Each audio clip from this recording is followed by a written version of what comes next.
Om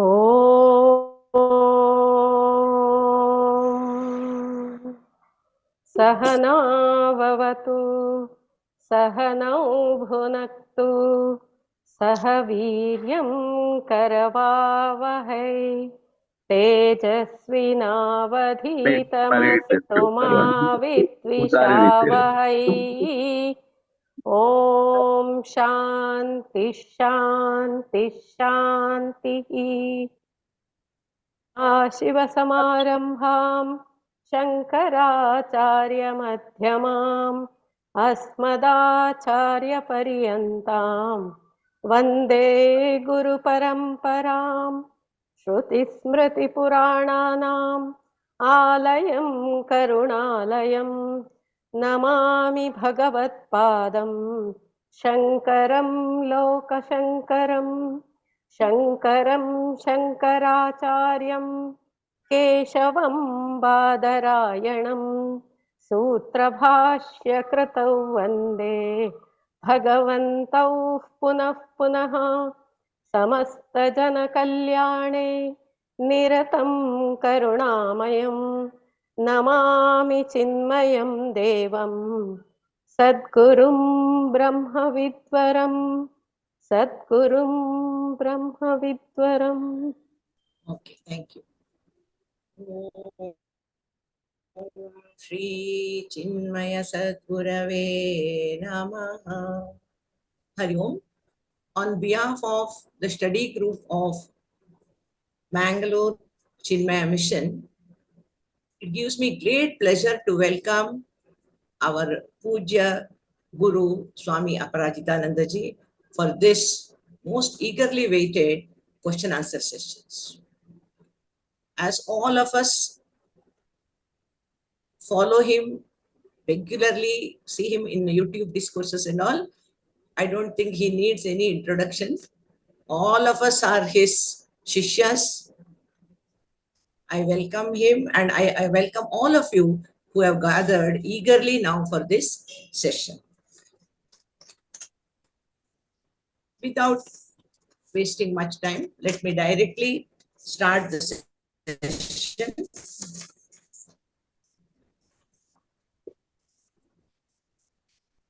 The first, shall I start, Swamiji, questions? Yes, Amma, yes. Question by Sri Valsa. In Tattvabodha, we studied from the total sattvika aspect of 5 elements, the mind or the antakarana is formed. But the mind is sometimes dominated by sattvic, sometimes rajasic and tamasic qualities. Also it is said the 6 internal enemies, which are the negative characteristics, are also found in the mind. Why is it so if the mind is formed by the sattvika aspect of 5 elements?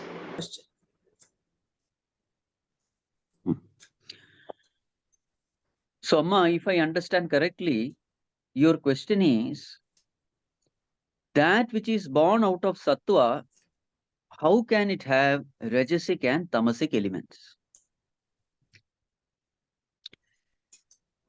Amma, only you can unmute yourself. All the others, let it remain mute because you will have to sometimes ask questions. All right. Ha. So now see, when we say sattva, depending upon the context, it will have so many meanings. Sometimes sattva can mean purity. Then rajas will mean impurity. Tamas will mean dullness.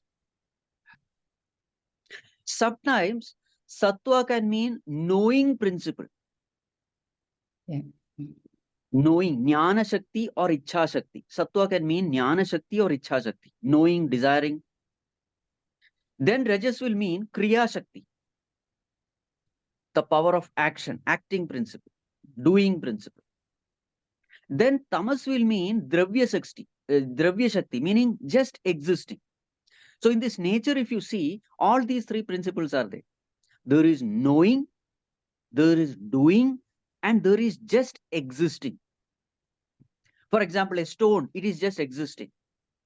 An animal, it has little life, and so there is a knowing and doing principle. In human beings, it is more of knowing. So these three principles are there in the creation. So sometimes sattva can mean knowing principle. Sometimes sattva can mean purity. Sometimes sattva can mean peace. So depending upon the context, you will have to take the meaning of sattva. So when we say the whole creation is sattva, rajas, tamas, what we mean is that there is a knowing principle, there is a doing principle, and there is neither knowing nor doing, there is just a being principle. Just inert existence. So when we are saying that mind is made up of sattva, so the main function of the mind is no. That's what it means. But when we say that mind can have rajas, tamas, and sattva, in that context, you will have to take the meaning as purity, impurity, extrovertedness, introvertedness, peace, agitation. This is the kind of meaning which we have to take. So depending upon the context, you will have to take the meaning of sattva. Amma, did I answer? Yes, very well. Thank you so much. So it is the knowing principle when you're Yes. talking. Okay. Yes. We Yes. know through the mind. Thank you so much. Thank you. Okay. Now the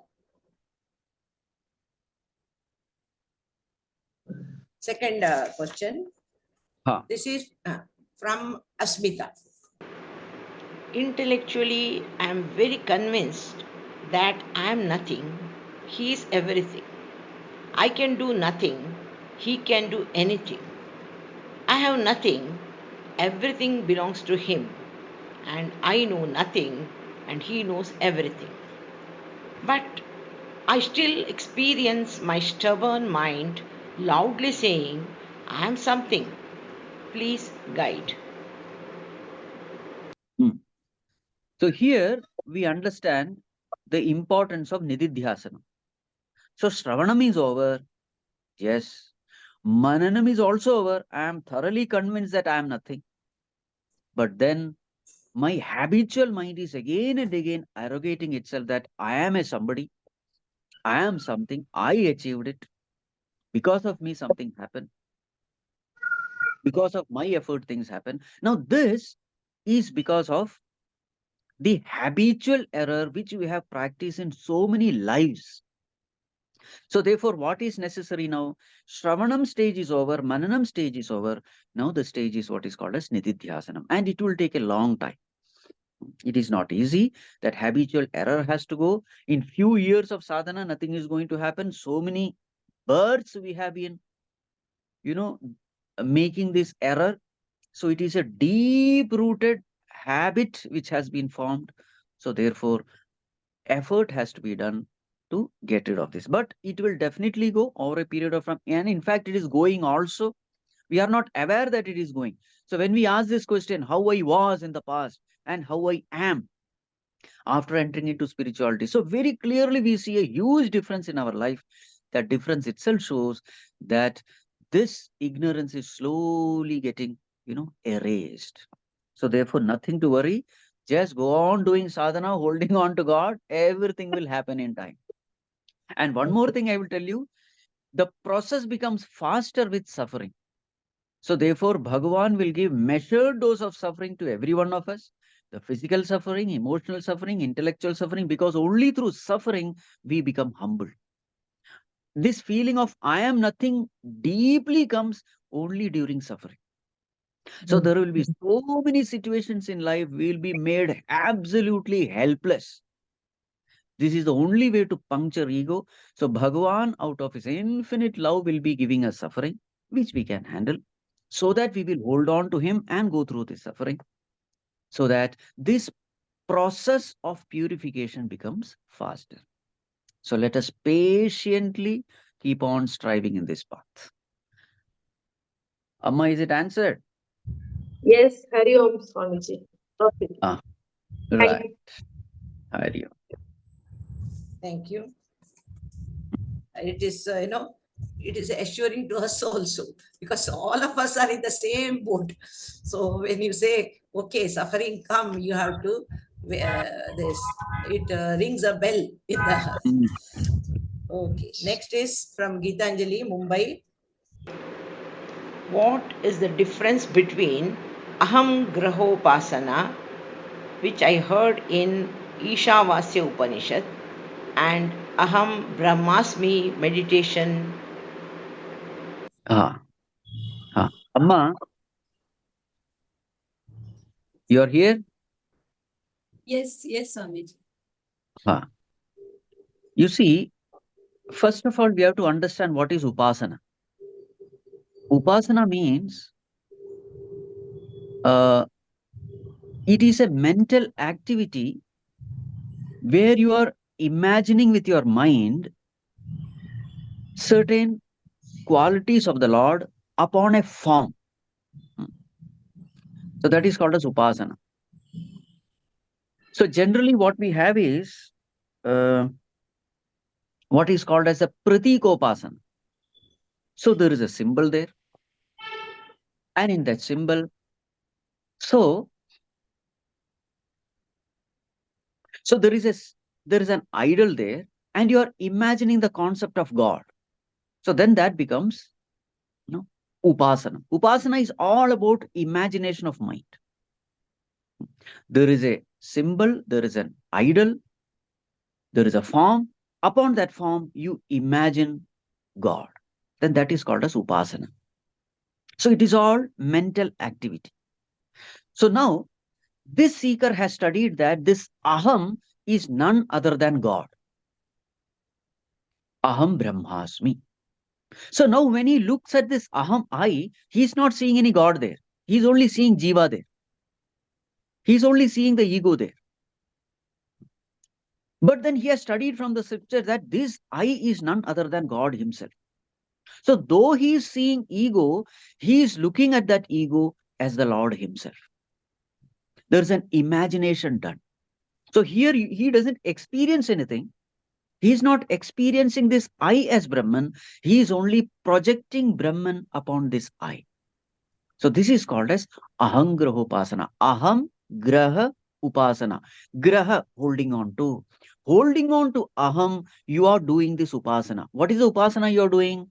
Aham brahmasmi upasana you are doing. So just like a person, what he is seeing is only a stone idol. What is present in front of him is only a stone. But upon that stone, he is projecting the concept of God. Then that is called as pratika upasana. Pratika means some symbol, some idol. What is there is only stone. What is seen is only stone. But you imagine that stone to be God. That is what we do in all the temples, etc. But now here the seeker, after studying the scripture, he says, what is the need of projecting God in some other form? This I itself has to be realized as God. So let me hold on to this I. At present, I am seeing only ego there. No problem. That I itself is going to become Brahman in the time of realization. So therefore, let me hold on to this I. Let me project all the concepts of Brahman upon this I. So this beginning stage of a seeker, the sadhana which he does is called ahangraha upasana. Aham graha upasana. Holding on to aham, he is doing the upasana. Over a period of time, what happens? As the mind becomes purer and purer, slowly this ego goes away. It gets effaced. In its place, the real I shines forth. The false I falls, the real I shines forth. At that time, he starts experiencing aham brahma asmi. That very same aham becomes Brahman. At that time, it is not an upasana, it is his actual experience. It is samadhi, actually. So in the beginning, it is not an experience, it is only imagination. Over a period of time, as he develops all the qualities, the virtues, and then the very same I, in the place of ego, now he experiences Brahman. So this is the difference between ahangraha upasana and aham brahmasmi experience. Amma, did I answer it? Yes, Swamiji. Yes. Right. Next question. Question number 4. by Gitanjali. Why is it that after serious abhyasa, shravana, manana, and nididhyasana, even after long period of controlled, quietened mind, as experienced by peacefulness and reduced FIR, again mind becomes distracted and the nididhyasana abhyasa is interrupted. And we feel, will we never succeed? Huh. So the answer is the same, what I have given to Asmita Amma. This process will continue. You see, one more thing I would like to add.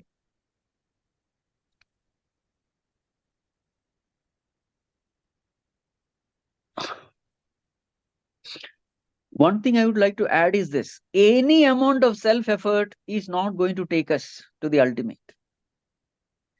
Self-effort is only to realize that my self-effort is useless. It is at that time that true surrender happens. Otherwise, somewhere at the back of the mind, we may think that, oh yes, I'll put forth effort and then I reach there. It is actually the ego self-effort. So ego is boosted with every self-effort. So the purpose of self-effort is only one thing, that self-effort cannot take us there. And for that, self-effort is essential.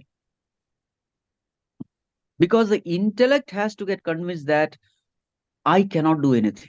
Only then total Sharanagati happens. So total Sharanagati is impossible without full-fledged, wholehearted self-effort and its failure. Put for self-effort, fail, then comes a heartfelt Sharanagati, sincere surrender.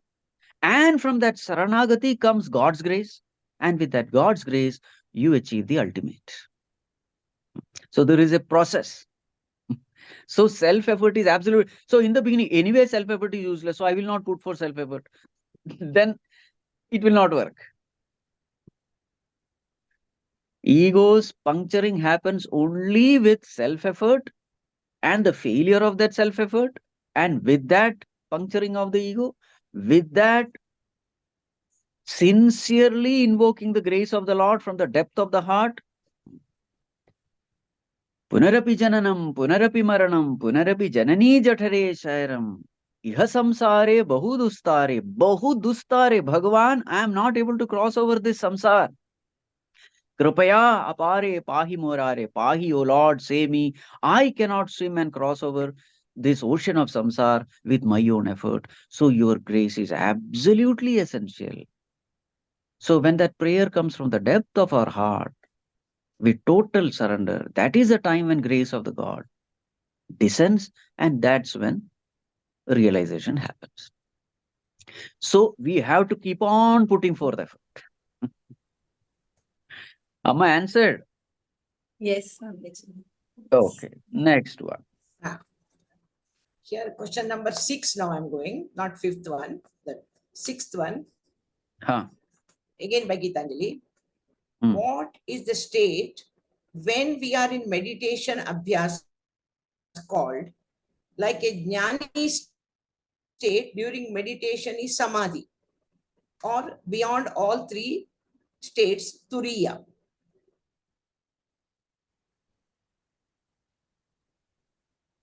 Gitanjali, if you want, you can Amma, clarify.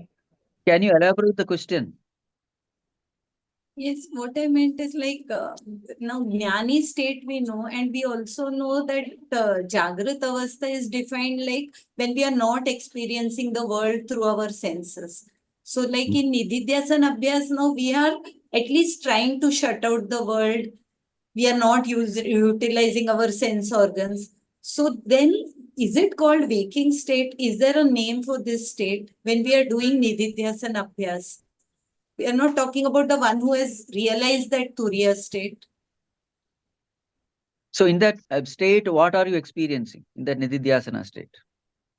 Because we are not experiencing any sense inputs, and we are experiencing that quietude of mind and Nididhyasana on these Vedantic declarations. We are trying to experience that.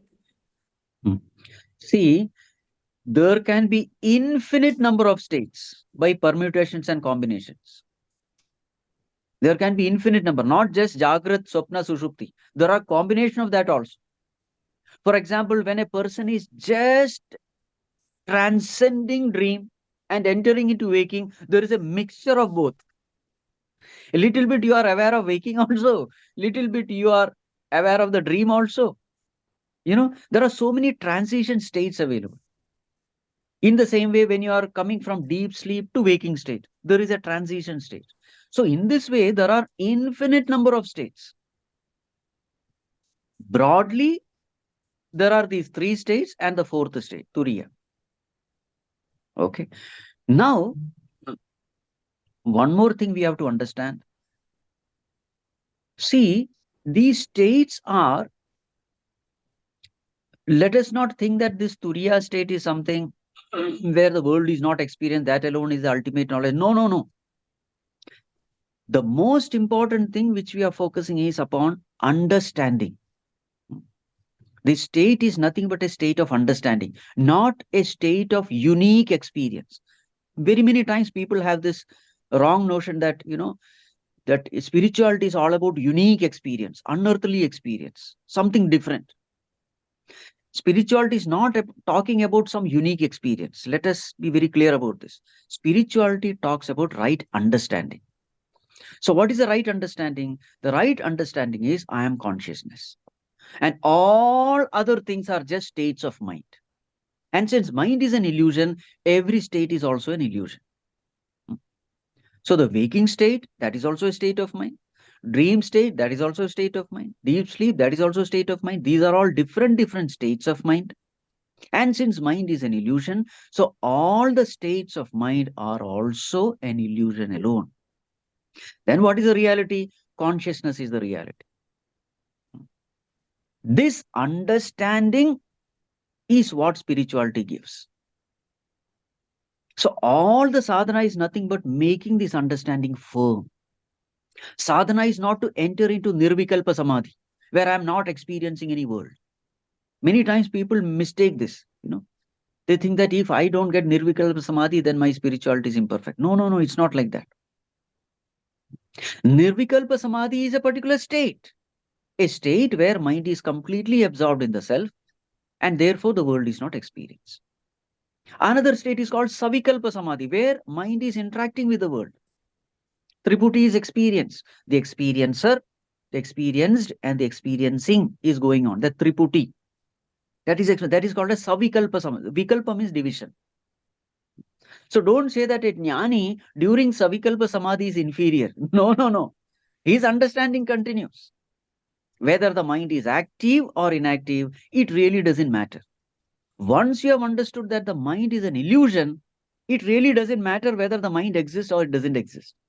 It is exactly like once you have known that the sky is not blue, the blueness is only an appearance, it really doesn't matter whether you are seeing the blueness or you are not seeing the blueness. Once you have understood that mirage water doesn't exist, it doesn't matter whether you are seeing it or not seeing it. Once you understand that the waves doesn't exist, it's only water, it doesn't matter whether the ocean is waveless or waveful. So understanding is the most important thing. What have you understood about yourself? How strongly are you holding on to this understanding even when you are transacting with the world? This is the most important thing. That's why we say knowledge is the most important. Nahi jnanena sadrisham pavitramiha vidyate. Right? So, Amma, did I answer your question? Yes, Swamiji, thank you so much. Right. Okay, next is my own question. Ah. In that question number 5 that printed this. Okay. This is about living a life of karma yoga. To convert our karmas to karma yoga, we have learned that we have to offer all the work to God.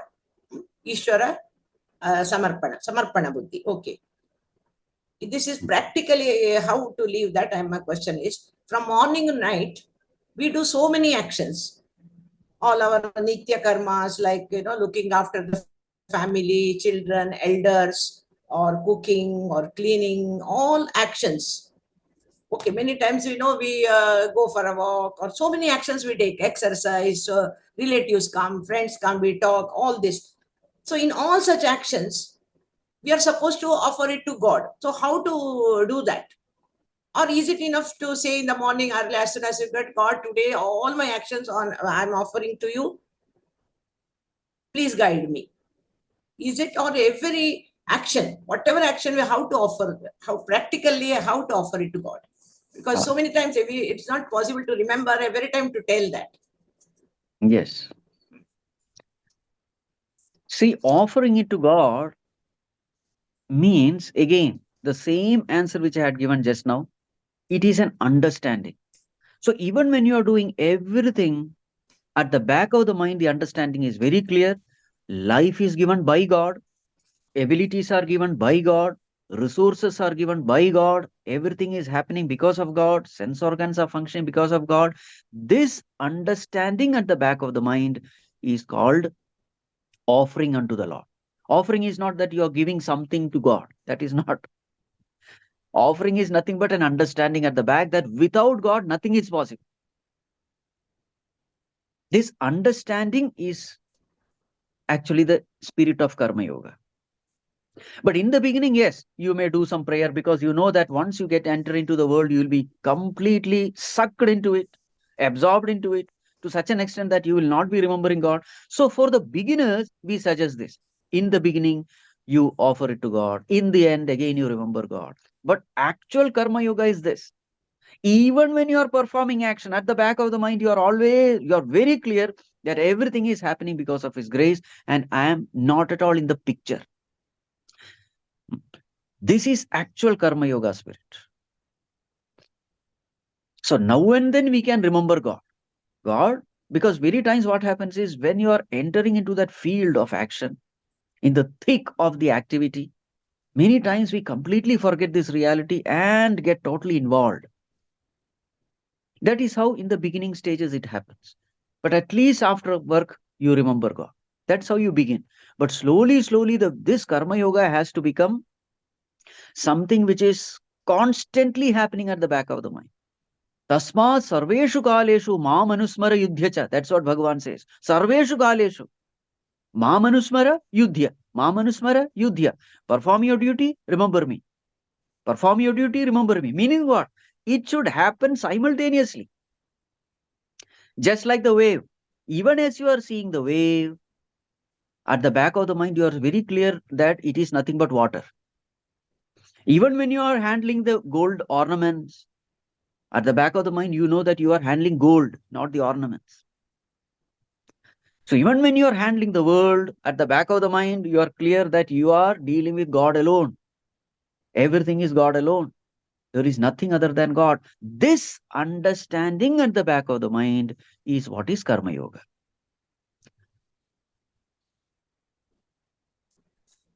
Did I answer? Yeah, but it will take, I think, very, very long time for us. That is the goal. That is the ultimate goal. So that is why Bhagavan says a Karma Yogi is no different from a Dhyana Yogi or a Jnani. Is no different. That very same Karma Yogi becomes a Jnani. Karma doesn't stop. It is a Jnana in which he is evolving. Karma continues. His prarabdha continues. His behavior, everything continues. But his understanding from within, that unfoldment happens. Externally, his life is the same. There is no difference. But internally, that unfoldment has happened.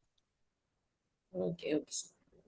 Thank you, Mr. Amiji. So my next question is the difference between Upadhi and Adhyasa. In Atma Bodha and all, we have come across this Upadhi and Adhyasa. I am little confused the difference between the two.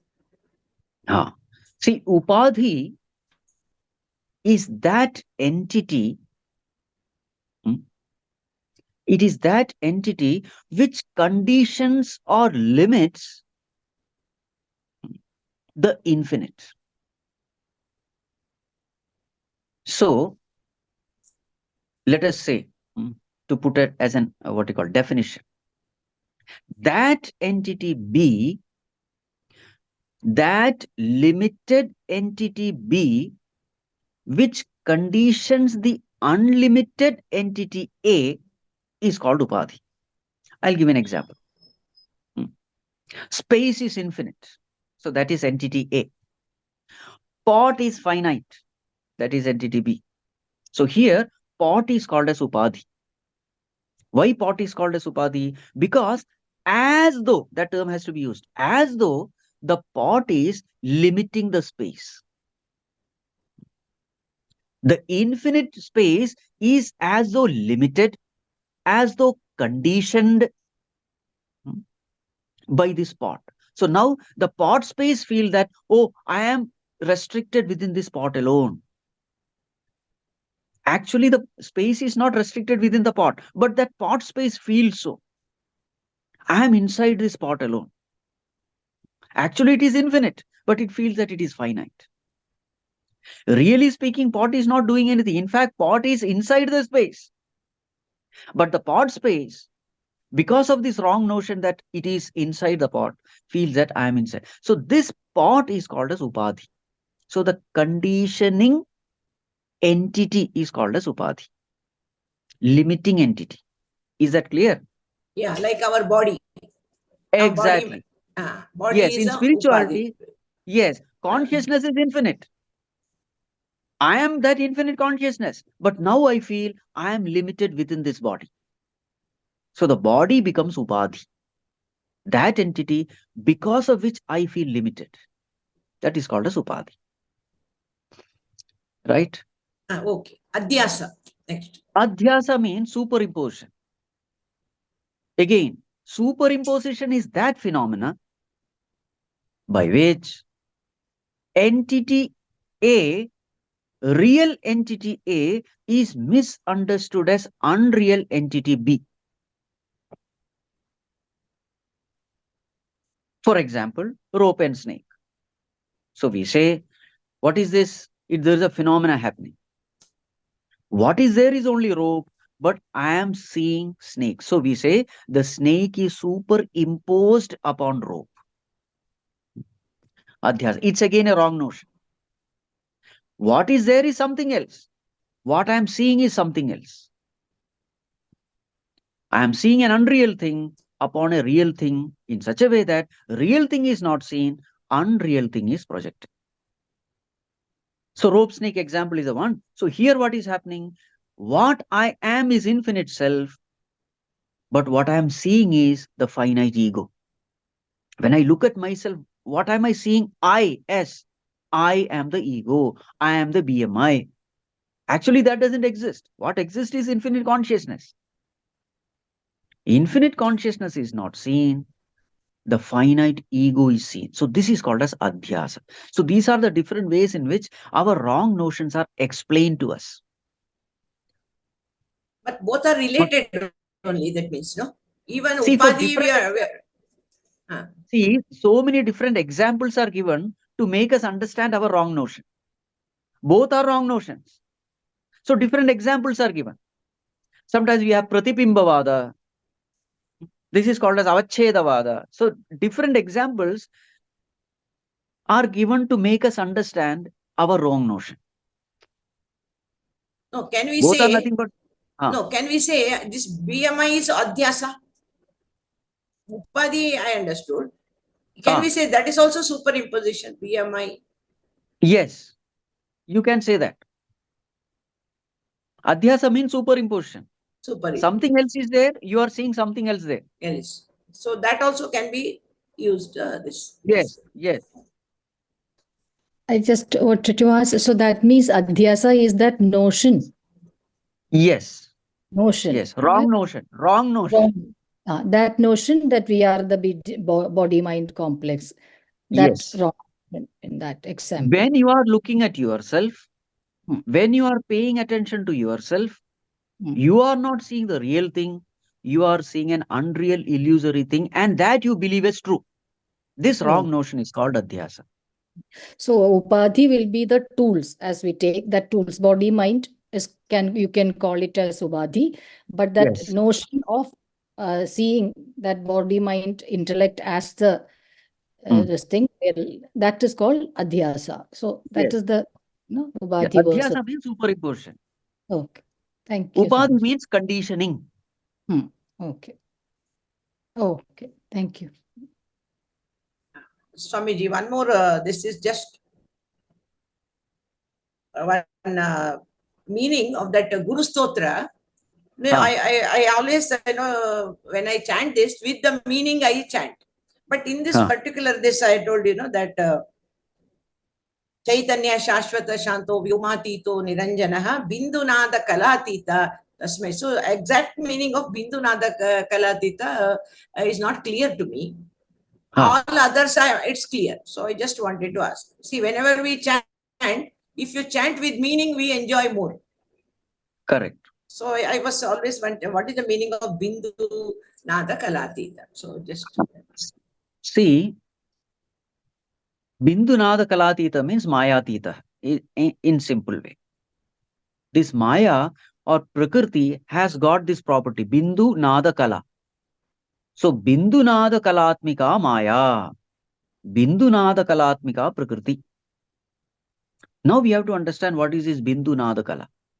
For that, we have to understand what is the nature of this Maya, this Prakriti, this universe. What is the nature? So there is a particular pattern in it. So we all know that this creation,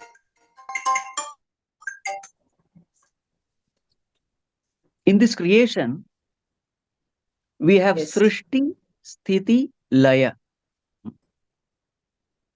So the whole creation comes from unmanifest state to manifest state. Then it remains Srishti, Sthiti, and then there is Laya, dissolution. Now, when the creation goes from unmanifest to manifest state, there are 3 stages. So what is the first stage? It's called Bindu. Bindu means a seed. Bindu means a drop. That unmanifest state of creation is called Bindu. Nothing is clear. Everything is latent. Everything is unmanifest. The final stage is called Kala. It is in full expression. In Prakriti, you will see these 3 stages. The first one is a seed state, unmanifest state. The final stage is fully manifest state. And then in between, there is a transition state. There is a transition. That transition state is called Nada here. So Bindu, Nada, Kala. So the first state, we can call it as Karana Prapancha, for example. Karana, causal state. It's unmanifest. The final state is called Sthula Prapancha. So from the Karana Prapancha comes the Sthula Prapancha. And the transition happens through Sukshma Prapancha. So creation comes, it is in the unmanifest state, and slowly it evolves and finally gains the full expression. It is true with every aspect of creation. Whatever is happening in Samashti, same thing is happening in Vyashti also. So if you just observe yourself, what is happening in your body, how you speak, how you act, you will find that these 3 stages are there. The first stage is Bindu. That is a Vasana stage. I myself am not aware of this, that there is such a Vasana in me. That is called as Bindu. Then comes Nada. Nada also means sound. Something which I am aware of inside me, the outer world is not yet aware. My thoughts, my desires, they are all at the Nada stage. Bindu stage, even I am not aware, world is not aware. Nada stage, I am aware, but the world is not aware. And then comes Kala. Kala means full expression. That is a stage when I am also aware, others are also aware. For example, the way I speak. There's a particular Vasana which is making me speak. That Vasana I am not seeing. But the moment it comes as desires, as thoughts, I am able to see. And then I speak. That is Kala. Then I am here able to hear, others are also able to hear. So in creation, you will find that these 3 stages are there. So therefore, our Rishi Munis, they gave one name for this. Prakriti, Bindunada Kalatmika is a name. Because everything in Prakriti happens in stages. These different stages are given these names. So what is consciousness? Consciousness is something beyond this. Chaitanya Shashvata Shantaha Vyomatitaha Niranjanaha. Niranjana means pure. So what is the definition of purity? That which is untouched by Prakriti is called purity. Then what is Prakriti? Bindunada Kalatmika is Prakriti. So therefore, explanation of Niranjana is Bindunada Kalatita. Very, very clear, Swami. Excellent explanation. I understood thoroughly. Right. Okay. Now the next question is from Prafuladi. Prafulla. Outwardly, the meager lifestyle of a wandering sannyasi appears no different from that of a homeless person. Though one is a deliberate choice, the others is choiceless, is it right to say that they are both the results of the previous papa karmas? In the 5th chapter, Krishna has said that one can gain this knowledge even without giving up one's ashram. I understand that a grihastha also goes through a fair share of sufferings, but of a different kind when compared to a sannyasi. Prafulladi. Amma, are you there? Amma, now I will have to ask you a question. Suppose you are given this choice. One choice is you are stinkingly rich, but only little happiness, say 100 units of happiness. On the other side, you are extremely poor, but infinite happiness, peace, contentment, joy. You are extremely poor, but infinite joy. Which one will you select? To be poor, obviously. Isn't it? So therefore, a wandering monk is a person who has selected poverty to gain that infinite happiness. Can it be a result of papa karma? See, we have to understand one thing.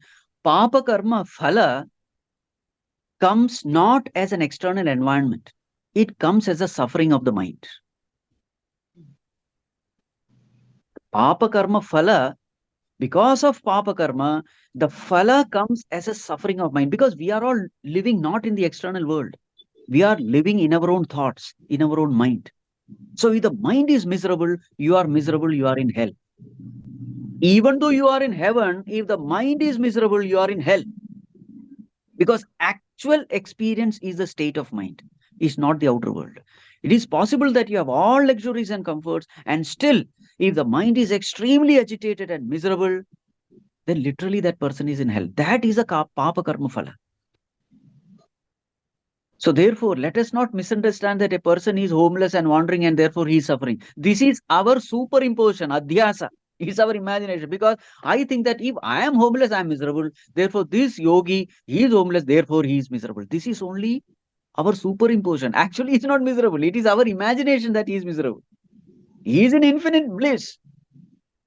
For him, the whole world is an illusion. How does it matter whether you have a home or you don't have a home? How does it matter?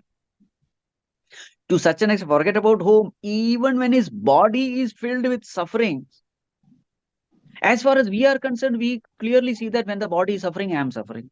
So therefore, we imagine that a yogi is suffering when his body is suffering.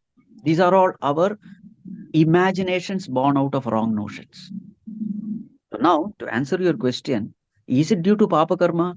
Papa karma phala, how do we experience? Not as a conducive environment. Papa karma phala is experienced as a disturbed mind. Punya karma phala is experienced as a peaceful mind. So can you say that a yogi is experiencing homelessness because of his papa karma? The question is, what is his state of mind? If he is experiencing infinite bliss, it is because of his punya karma alone. Because he has not given any value to the external wealth, riches, comforts. Therefore, he has chosen, just like when I asked you, what will you choose? You said that you will choose, poverty. So can somebody say that, see, this is because of papa karma that this person is poor? That would be a foolish notion. Am I able to? Yes, Swamiji. So the suffering is from the standpoint of the person who is going through that experience. It's not Yes. from the onlooker. No, onlooker is always wrong. Yes. Clear? Yes. Thank you, Swamiji. Swamiji, can I ask one thing? Is it that all these thoughts come to our mind because we give excess importance to our experiences than going beyond experiences and paying attention to consciousness? This is the error we continuously keep doing. Correct. Because our life is body-based. Yeah. Superficial, very body-based. So naturally, when I look at others, I will think that way only. Isn't it? At the body, I am suffering. When the body suffers, I clearly know that I am suffering. So when another person suffers, I am using the same yardstick. When my body suffers, I am suffering. So therefore, when his body is suffering, definitely he must be suffering. So what knowledge I have, with that knowledge only I project the world and project the sufferings or happiness of the others. This is the error.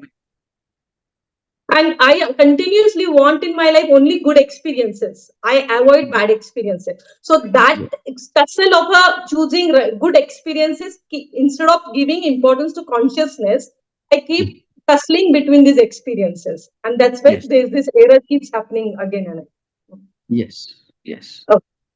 Yeah. Thank you so much. The second part of Prafulla's question is it, I understand Grahastha Ashrama, this one, in the 5th chapter, he told that one can gain the knowledge without giving up ashrama. That is why Grahastha or sannyasi. So, and that Grahastha also goes through a fair share of suffering, but of a different kind when compared to a sannyasi. What exactly, Prafulla, can you make it clear what you are asking? Yeah, what I meant is that just as I feel the sannyasi is suffering because he has left the comforts of his home, but a person, a grahastha, though he is living in comforts, he also has suffering. He also undergoes suffering, but they will be of different experience, different kinds of suffering. That is what I meant. So there is, so even the grahastha suffering is not to be considered as suffering. See, if your mind is suffering, you are suffering. It doesn't matter whether you are a sannyasi or a grahastha. The glory of a sannyasi is he has the right understanding. And therefore his mind is always at peace, irrespective of his environment. His source of happiness is not how conducive the external environment is. No, his source of happiness is consciousness. His source of happiness is God. Anyone who is tuned to God will be happy, irrespective of what is going through at the physical level or the external level.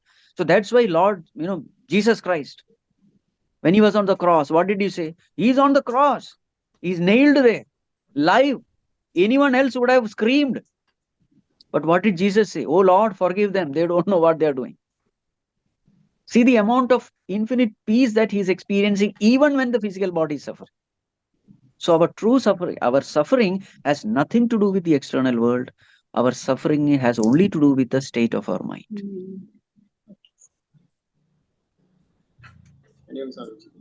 Hari Om, Hari Om, Hari Om.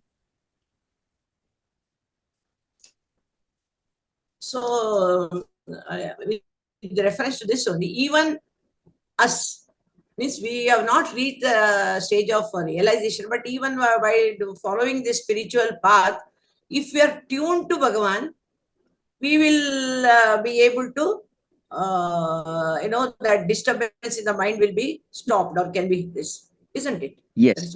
Yes. See, the path is same whether you are a grihastha or a sannyasi. A grihastha also has to win over kama, krodha, lobha, moha, mada, matsarya. A sannyasi also has to do. A grihastha also has to discipline the mind. Sannyasi also has to discipline. In what way they are different? Just because you are living with your wife, husband, children, that is only an external thing. The most important thing is disciplining the mind, purifying the mind, educating the mind. We really don't have a choice. So how does it matter what your outer physical world is?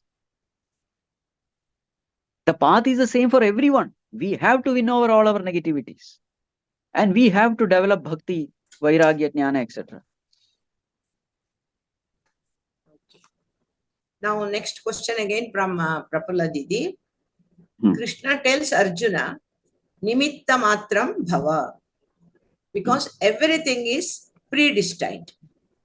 Ramana Maharshi says, Whatever is destined not to happen will not happen. Try as you may. Whatever is destined to happen will happen. Do what you may to prevent it. This is certain. Kindly explain of the free will, or the role of free will and self-effort with regard to the above statements. Amma, it is something like this. This question keeps coming all the time. Free will and destiny. Where there is perfect light, you clearly see the rope, isn't it? There is no snake. But as you recede from the light, as the darkness starts creeping in, slowly what happens? That rope is misunderstood as snake. Is this clear? Yes. To the extent you are going away from light, to that extent confusions come, delusion come, ignorance comes, everything comes. When you are in bright light, everything is clear. Everything is predetermined, as though rope is there. That's it. There cannot be any change. All confusion come when you are receding from light, entering into darkness. The same is true here also. For a jnani, it is like bright light. Everything is clear. What is the clarity? Ego is an illusion. There is nothing called ego. And therefore, there is nothing called self-effort of the illusory ego. How can self-effort be real when the ego is illusory? It is like the self-effort of the shadow. A shadow has no existence. It is only an appearance. It has no self-effort. Or it is something like self-effort of the dreamer in the dream world. The dreamer is just going through an experience. There is no self-effort there. It is only after waking up you come to know that there is no self-effort. So as far as a jnani is concerned, ego is an illusion. So therefore the self-effort of the illusory ego is also an illusion. What is there? God alone is there.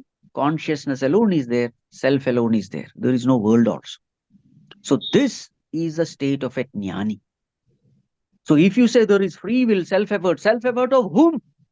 Of the ego. Ego doesn't exist. Okay. Now, as far as we are concerned, we have not reached that state. We are in darkness only. So in darkness, what comes into existence? Ego comes into existence. Now, once ego is existing, then self-effort is there, free will is there, choice is there, all these things are there. A person who is living at the realm of the ego cannot make the statement of a jnani that everything is predetermined. That will be big blunder. If the ego is there, let us remain in that standard. If I am in the 5th standard, let me study the syllabus of the 5th standard. Let me not study the syllabus of the 10th standard. That's the problem. Remaining in 5th standard, if I try to study the 10th standard syllabus, I will be in trouble. So, at present stage, ego is very much real to me. It is very much strong. So, therefore, there is free will, there is self-effort, and I have to put for self-effort. You see, it is something like this. As far as a jnani is concerned, when he does something good, he never takes credit for that good action because he knows that that good action was born because of the inspiration from the Lord. Inspiration came from the Lord. All the conducive environment was created by the Lord. So therefore, action, this noble action belongs to God. A jnani is very clear. Inspiration to do something good has come from God. So therefore, this action belongs to God. Now, a criminal, let us say, he is going to do some crime. There is a voice from within say, hey, don't do it. It is wrong. But then without listening to that inner voice, he does that crime. So that criminal action, does it belong to him or does it belong to God? It will belong to him because disobeying God, he has done it. He has exercised his free will, his choice. So therefore, that criminal action will belong to him. He cannot say that, no, God forced me to do it, therefore I did it. God was telling you from within, don't do it. Are you able to see the difference? To the extent the ego is strong in us, to that extent we'll be forced to perform action compelled by our vasanas. Such actions which are performed compelled by our vasanas, such action cannot be God's action. Such actions are my actions. And then for that my action, I will have to pay the price. I will have to go through the karma phala. Let that clarity be there. Then my action which I have sent into the cosmos, the cosmic laws will decide what should happen to me. In that sense, yes, it is predetermined because the laws are taking care. But I cannot say that I have done crime because of God, so therefore God alone is responsible for my criminal action. No way. Right? If you see a train moving on the track, is it predetermined or not? It is predetermined, train will go through the track, it is predetermined.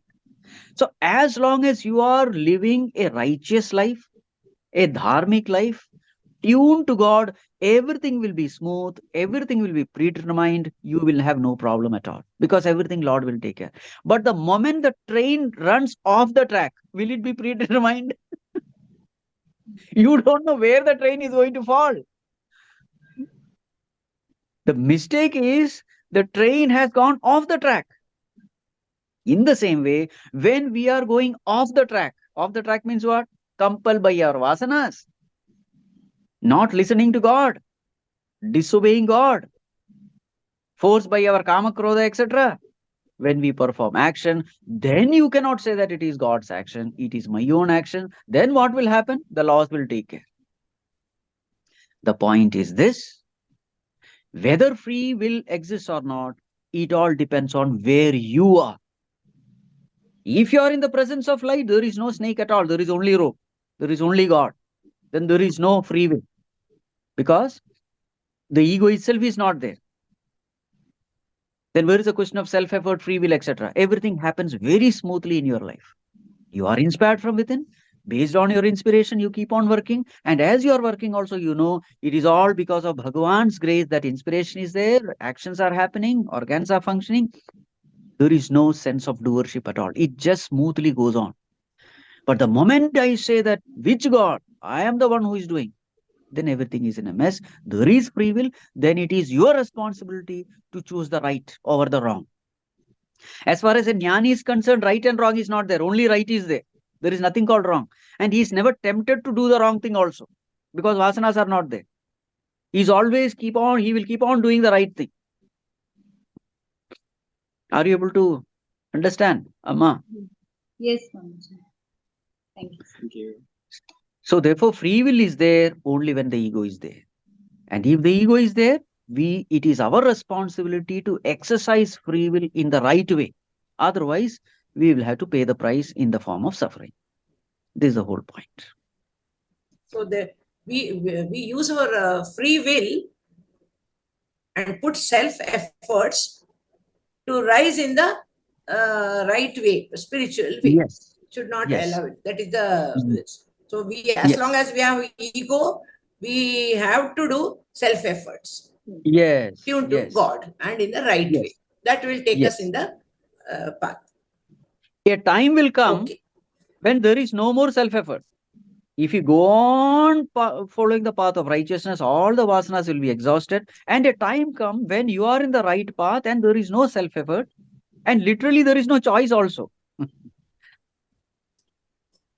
There is no choice other than doing the right thing.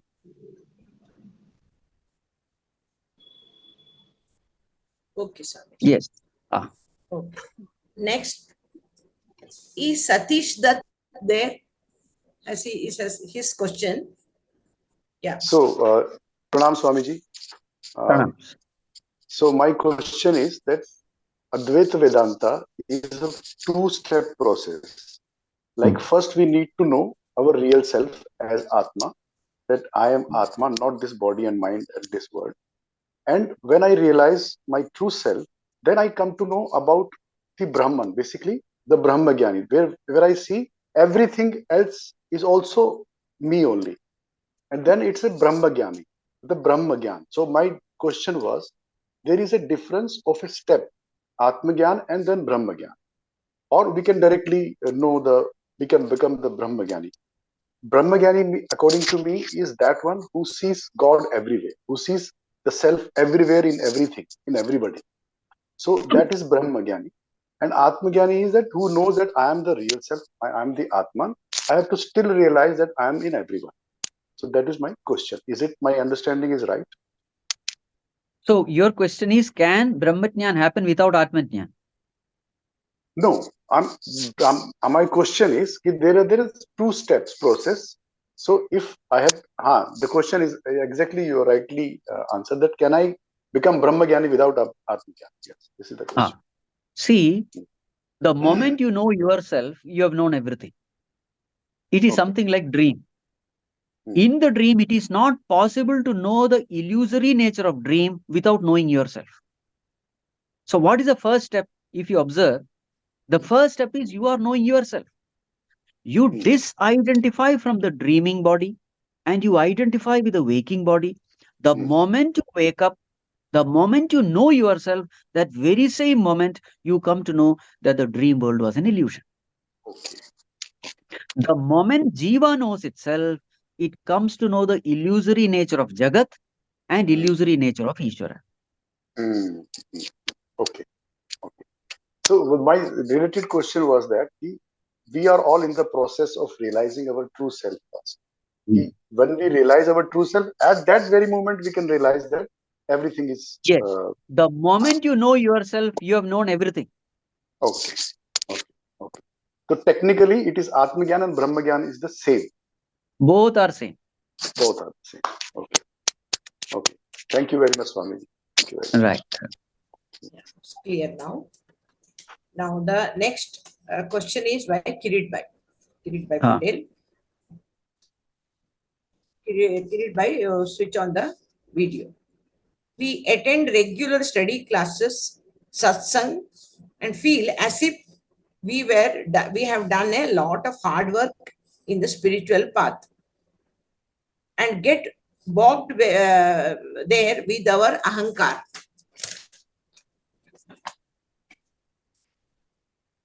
How to ascertain that we were to move step by step further in the serious study and practice values in our daily life to attain self-knowledge. In short, we are content with what we do now and not working hard to the next level so that we can attain realization in this birth itself. Hari Om Kirit ji. has come. Yeah, Hari Om. Hari Om Swamiji. Hari Om Kirit ji. Hari Om. So the question is, how to intensify the sadhana, is it? Yes. You see, yeah, you are right. Sometimes when we do sadhana, we think that, we are doing great sadhana. Somewhere we feel superior also. So that is why, you see, always compare yourself with somebody who is much bigger than you. Then there is a feeling of inferiority. Compared to that person, I am not doing anything at all. Never compare yourself with people who are at your lower level. This is the way to inspire yourself. Because if you compare yourself with the lower level, you will become little lethargic. I am doing enough. That is why you find in Puranas, etc., such tapas they do, we can't even imagine it. There is a purpose, there is a psychological purpose behind it. In Puranas, all these, Prahlada, Dhruva, if you see all their tapas, we think that we can never attain to their level. So that is deliberately kept so that we remain humble. How much ever tapas we do, we still feel that no, compared to these people, where am I? I am nowhere. So this feeling is absolutely essential. So therefore, always compare yourself. That is why all these, such stories are given to us. So we should never compare ourselves to people who are lower than us. Always we should look up to people who are much higher. That is a way to keep this inspiration going. And that is a way to always remain humble also. Yeah, yeah. Yes, correct, Swamiji. Hariom, I understood. Right. Kirit Bhai, one more question is there. Ah. I don't know much of the right meaning of the quotes like Tattvamasi, Aham Brahmasmi, but I'm doing serious sadhana like regular japa and righteous way of living, etc. Is it right to enjoy my present routine of sadhana and seek for self-realization without knowing much about these quotes? Yes. Very true. You have to just enjoy your sadhana. That's all you need to enjoy. Even if Aham Brahmasmi, etc. is not clear, doesn't matter. When the mind becomes sufficiently pure, Bhagavan himself from within will start inspiring you, start clearing all your doubts. You know, it is like you are driving the car. 100 kilometers you have to cover. You need to know only the next maybe 50 or 100 meters, isn't it? Yeah. That floodlight, that light, Yes. it illumines only the next 50 or 100 meters. That is enough Yes. for you. You don't have to illuminate the entire 100 kilometers. So as you keep moving, the light also keeps moving. Bhagavan's guidance is also like that. To keep everybody inspired, he has kept, different dosages of joy at different stages. So as you keep getting that joy, so that joy which is coming from within when you are doing the japa, sadhana, etc., it is beautifully planned by the Lord. He is keeping that joy so that you will keep on moving forward. Don't do too much. Then sadhana will become pain then. If you do excess, more than what you can digest or consume, then there is pain. Don't get into that pain region. So as much as he is giving joy to you, keep on doing that. And slowly, the spiritual thirst will increase, spiritual hunger will increase, and then automatically there is from within a demand for more. At that time, you start increasing your intensity of sadhana. Otherwise, as long as you are happy, everything is fine. So, yeah. Hariom, Swamiji. Quite satisfied. Okay. Now, we go to 14th question by Mathura Didi. She's from our study class. Mathura, you on your this video. Jiva has birth and death, and it is limited, whereas Atman is Sat Chit Ananda, which is infinite. So, why have these two words or terms have been brought together to form the word Jivatma? Amma, are you there? Yes, she's there. Amma, see, what is the meaning of the term Atma? Atma means I. Atma means I. Okay. So in the beginning, what is my definition of I? My definition is I am this body, I am this mind, I am this intellect, I am this personality, isn't it? This is my definition of I. So that is why Jiva and Atma they have put together. I am experiencing myself as Jiva. That is the meaning Jivatma. Jiva itself is Atma. Jiva itself is I. I am this.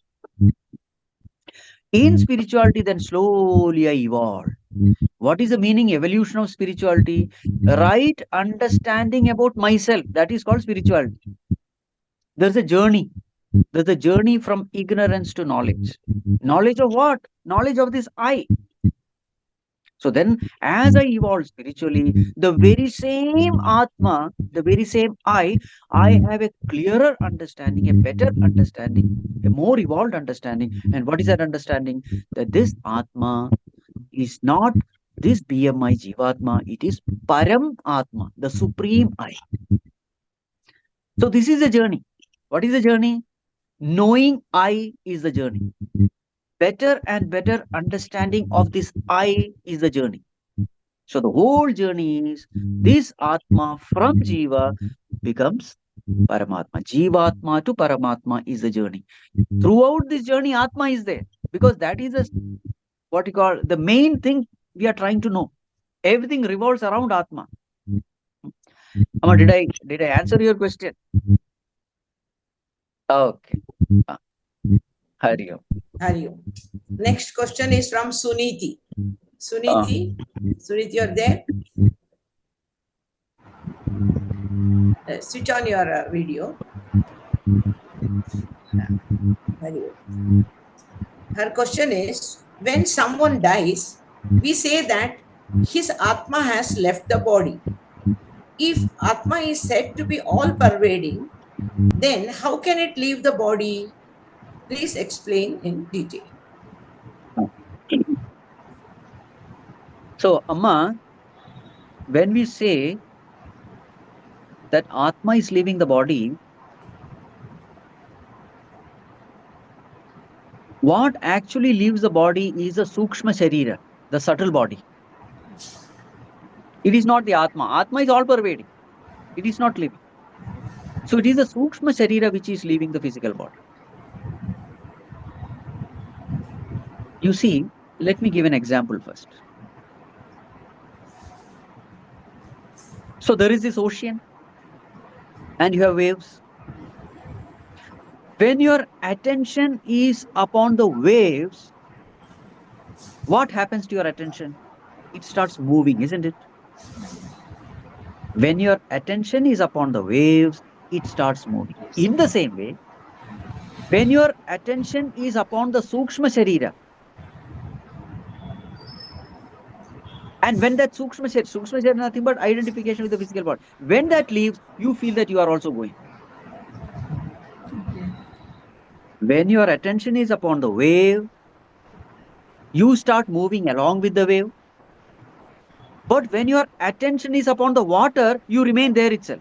In fact, you are everywhere. Suppose upon that water there is a leaf. That is the physical body, the leaf. So what happens when the wave moves? What happens to the leaf? Leaf is there only. Okay. Yeah. Physical body is like that. At the time of death, wave has moved. Leaf is there only. Okay. Are you getting? There are Yeah. three things. Number one, leaf. Number two, wave. Number three, water. Three things are there. Okay. At the time of death, wave has left. Leaf is still there. Physical body is left. The wave is moving. If your attention is upon the wave, you will move along with the wave. Okay. You have left the body. You are moving along with the wave. If your attention is upon water, you are everywhere, in the body and in the wave. Okay.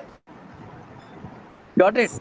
Swamiji, what my doubt is, see, when Jivatma leaves the body, we say that is mana and like a sense or like senses.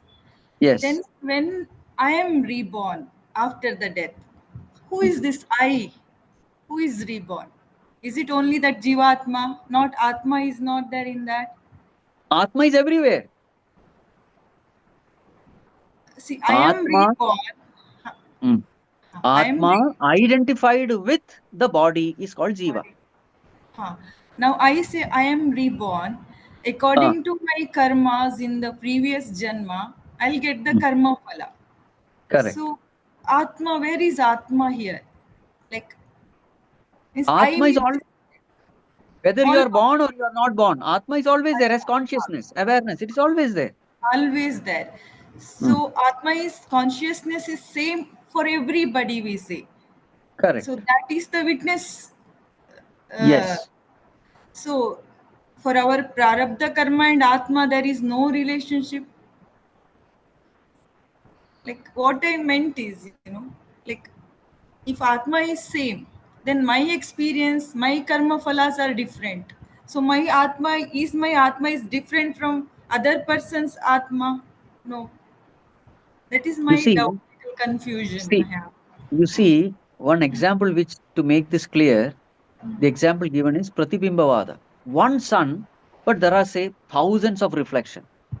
Sun is the same, but the reflections are different depending upon the surface. So somewhere we find a shaky sun, somewhere we find a muddy sun, somewhere we find a dull sun. It is not because sun is different. Sun is the same, but the reflecting medium, they are different. So each In the person same way, different body. consciousness is same. Yeah, depending upon your body, mind, intellect, what karma you do, accordingly will be your karma phalas. Understood. Understood, Swamiji. Thank Oh, you. okay. Hari Om. Now we go to next question, 16th question and 17th, both by Induben Patel. First one is how to reduce and overcome Deha Abhimana. Please give some simple practical suggestions. Deha Amma, Abhimana. always keep your mind peaceful. Whatever the situation may be, never get disturbed, because the cause of every disturbance is ego, and this ego is nothing but Dehabhimana. This is a practical solution. The moment you are disturbed, what you should say? I am wrong. Because the moment you are disturbed, the disturbance is definitely because of ego. Ego had some expectation, some insistence that was not fulfilled, not satisfied. Somebody punctured your ego. So many things happen. So remember one thing, Dehabhimana, direct relationship is with the state of the mind. So therefore, always keep your mind peaceful. You will easily overcome Dehabhimana. Okay. Carry on, Hari Om. Can you give hints how to keep peaceful? Some easy hints. Always keep mind peaceful. So some practical way of keeping oneself peaceful, because any what you call family or some disturbances, mind, how much we try, it gets disturbed. So immediately what we are supposed to do to keep it peaceful? You see, if your question is general, my answer will be general. Suppose a General, patient, like for common. listen, if a patient comes to the doctor and says, Doctor, I have pain. Then doctor will say, take medicine. Doctor, which medicine? Arey, you have not said which pain. So how can I? To the extent your question is specific, to that extent I can give a specific answer. Okay. So I'm referring to, like, you're disturbed, somebody is not well. Seeing their suffering, your mind gets suffered. That means you also feel you suffer, because they are your near and dear ones. Yes. So at such this, how to keep oneself peaceful? This Yes. is my. So the cause of suffering is we have forgotten God in this case. This world is beautifully run by God. Suffering is also lovingly given by God. Suffering is absolutely essential for everyone, because suffering alone makes us noble, divine, sensitive, compassionate, forgiving, introspective, spiritual. Suffering is such a great blessing. It is necessary. It is only because animals have suffered in the animal world that they become upgraded to human world. Even in the human world also, it is only the suffering which literally evolves a human being. That is why in the law also there is punishment. Jail and prison, etc. So therefore, suffering is a great blessing and it is necessary for everyone. And God is giving the right amount of blessing to everyone. So why should I suffer when I see my near and dear suffering? In fact, I should be able to, give them relief through my loving, sweet words. This is what I should do, not suffer along with them. See, somebody is in the pit. You want that person to be pulled out. So what do? You jump into the pit and be along with that person, is it? No, you remain out. You remain out and pull that person out. In the same way, you remain out of sorrow. Only then you can pull that person out of sorrow, isn't it? You never become sorrowful in the company of sorrowing people. Be cheerful, be happy. Say, it is nothing. You can't do it. God is doing it for a good reason. Everything is fine. There is nothing to grieve. These are the words which should come from you. And that will really cheer that person. So you also remain happy and you make others also happy. Otherwise, what will happen? They are also miserable and you go into their company and you also become miserable. That is absolutely non-spiritual. So you must have sufficient spiritual strength that not only that amidst grieving people, you are strong, you are cheerful, you are able to give cheer and happiness, peace, solace to others also. This is what is called a spiritual strength. This is what I said. Sharanagati to God, and the strength will come from Him, isn't it? Yes. God. Japa and meditation. Can japa and meditation be combined, and how? Please suggest some practical tips. By Indu Ben. Definitely, Amma. In fact, japa and meditation should be combined. When you are chanting the name of the Lord, it is not just mechanical chanting. Chanting is not given any importance. The most important thing is, as you chant, your mind is shifted to that inner presence, that divine presence in you. The attention is shifted to God. Then only japa is japa. The purpose of japa is not loudly chanting something with a mechanical mind. No. That is why only when you are doing conscious japa, there is peace of mind. When you are doing mechanical japa, there is no peace. Why? Because the conscious mind is worrying about the problem and the mechanical mind is doing the japa. It will not give any result. So therefore, whenever we say japa, meditation is understood. Meditation less japa will not make the mind peaceful. Only the meditation full japa will make the mind peaceful. What is meditation full japa? As I am chanting the name of the Lord, my attention is withdrawn from the world and my attention is focused upon the Lord.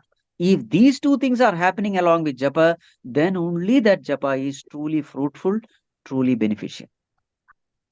So in between, no, Swamiji, when mind is wandering, once again we chant our mantra and we try to focus. Yes, in the beginning it's all Virala Chintanam, as Ramana Maharshi says. Sarala Chintanam comes later. In the beginning it's always Virala Chintanam. In 1 hour time, even if 5 minutes you are able to think of God, is a great thing. All right. But we must be aware that purpose of japa is to fix the mind upon Lord as much as possible. Yes, it will wander. See, unless the mind wanders, how will I know that there is something called wandering mind? Commit mistake and learn. Yes, yes. So don't stop japa because the mind is wandering. No, never do that. Even when the mind is wandering, again and again bring back the mind. Again and again bring that. Over a period of time, slowly you slowly, you become more and more sensitive to this inner world, this inner happening. And then a time comes when, even a little bit of wandering, you become immediately alert. Yes, yes. Because God is Ananda Swarupa.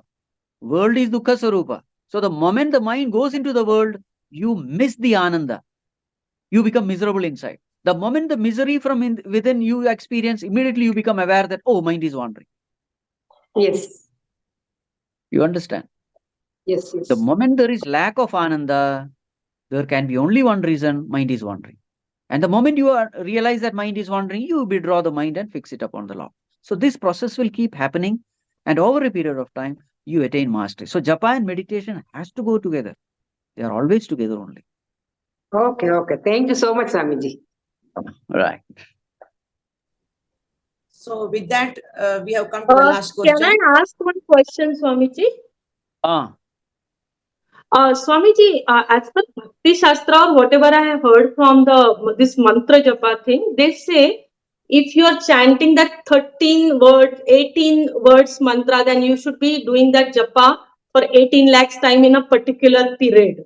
And then it becomes a siddha. Or even for that matter, Sharda Ma has again and again told her devotees, you should be at least doing japa for 6 hours, 7 hours a day or something like that.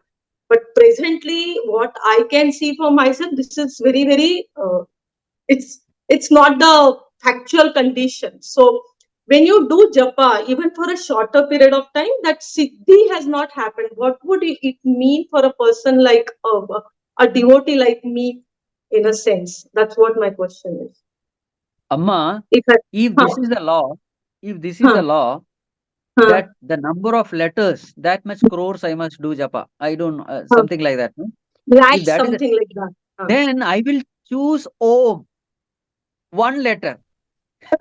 Easiest one. I want quick siddhi. Why should I do Om Namo Bhagavate Vasudevaya? Am I mad? Om, Om, Om, Om, Om, Om, Om. This will be the easiest one. Agreed. Common sense. Okay. Your siddhi has nothing to do with the number of letters. Your siddhi has only to do with one thing: how sincerely, how consistently you have been thinking of God, fixing your mind upon God, because vasana has to be generated. A habit has to be generated. Habit cannot be generated by, Sunday church, Friday mosque thing. No. If you have to create a habit, you have to do it continuously. And the more and more you do, the more and more the habit is formed. It has nothing to do with the number of letters. It has only to do with your consistency, dedication, sincerity, focus. Okay. What was your second question? Second is like even Sharda Ma says to her Grihastha devotees, like, you Yes. also have told me 5 to 6 hours. But that is like, it's not, it doesn't look very near future also for No, me. no, no. Remember one thing, Sharda Mata was extremely busy cooking food for others, taking care of others, etc. Absolutely.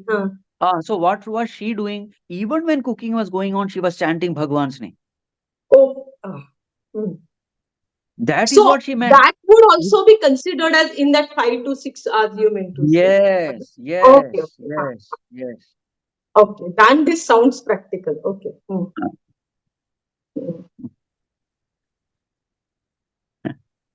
So when you're doing that mundane activity, continuously have at the back of your mind chanting happening. Okay, agree. Even if it is mechanical, no problem. At that time, when the work is happening, loud chanting, even if it is mechanical, no problem. Because even to do loud mechanical chanting, some amount of awareness is necessary. Okay. Otherwise, it will stop. It will stop. You will find that when you get stuck in something, when your mind is completely busy, worrying about something, your japa will stop. So therefore, even mechanical chanting while doing your work will yield abundant results. Okay. Yes, that gives us lots of hope. Ah. No? Good. Whenever this, we have to keep chanting. Okay, we have come to the end. Anyone else wants to ask anything else? Otherwise, I will hand the mic over to Rupamma. Lakshmi Nistala. Lakshmi ji is asking something. Hari Om Swamiji. Hari Om, Hari Om. Swamiji, I have a doubt that when Krishna says Sarva Dharman Parityaja, so which dharma he is referring to here? There can be so many meanings for dharma. Sarva dharman parityaja mamekam sharanam vraja. One meaning is strictly do what you are supposed to do. Don't deviate from the path of righteousness. Don't compromise with the higher values of life. Whatever you are supposed to do, just do it. Just because you don't like it, don't stop doing it.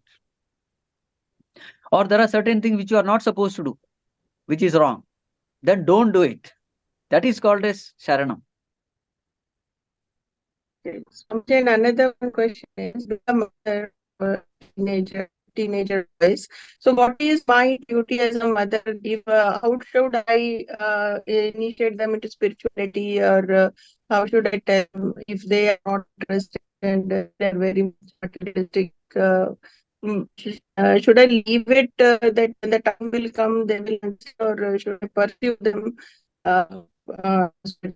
What is my role? How to deal with my teenage children? You set an example for your child. That's all what your duty is.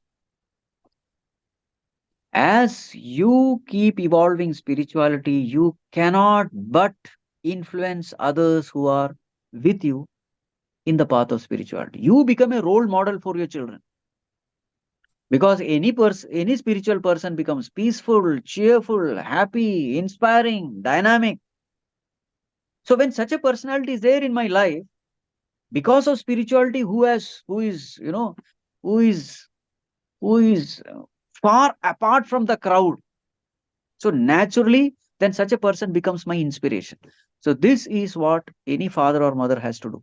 And this is true parenting also. You become a role model for your child to emulate. Thank you so much. Hari Om. Hari Om. I just want one more clarification, Swamiji, if it is possible. Yes. Should I continue? Please. Okay. Sir, Swamiji, my question, one more doubt is there, slight doubt, that what is the difference between Swabhava and Swarupa? According to me, Swabhava related to mind functioning, and Swarupa is related to Atman. Is my understanding is clear? No. They are two different terms for the same thing. Okay. Swabhava means nature. Swabhava, one's own nature. Swarupa means one's own nature. Both mean the same thing. Okay. ठीक है. It used in different places in different in different, you have aspects. to see That's why what I in was that got context. In that context, what the meaning is, you have to find out. Otherwise, both the terms mean the same thing. Okay. ठीक है. Jayashree, you have some question? No. Okay, anyone else? Okay, then I'll pass it on to Rupaji. Rupa, for conclusion. Hari Om Swamiji. Hari Om.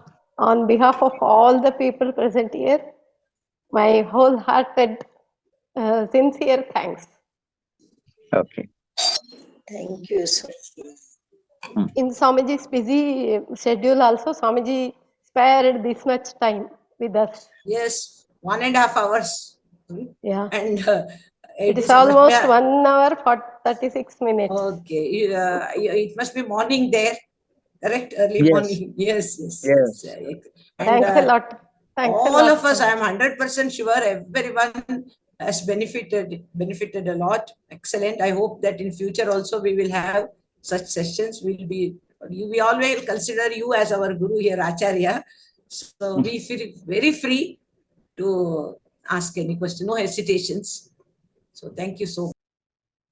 Om Sarve Bhavantu Sukhinah, Sarve Santu Niramayah, Sarve Bhadrani Pashyantu, Ma Kaschid Dukha Bhag Bhavet, Asato Ma Sadgamaya, Tamaso Ma Jyotirgamaya, Mrityorma Amritam Gamaya. Om Purnamadah Purnamidam Purnat Purnamudachyate, Purnasya Purnamadaya Purnamevavashishyate. Om Shanti.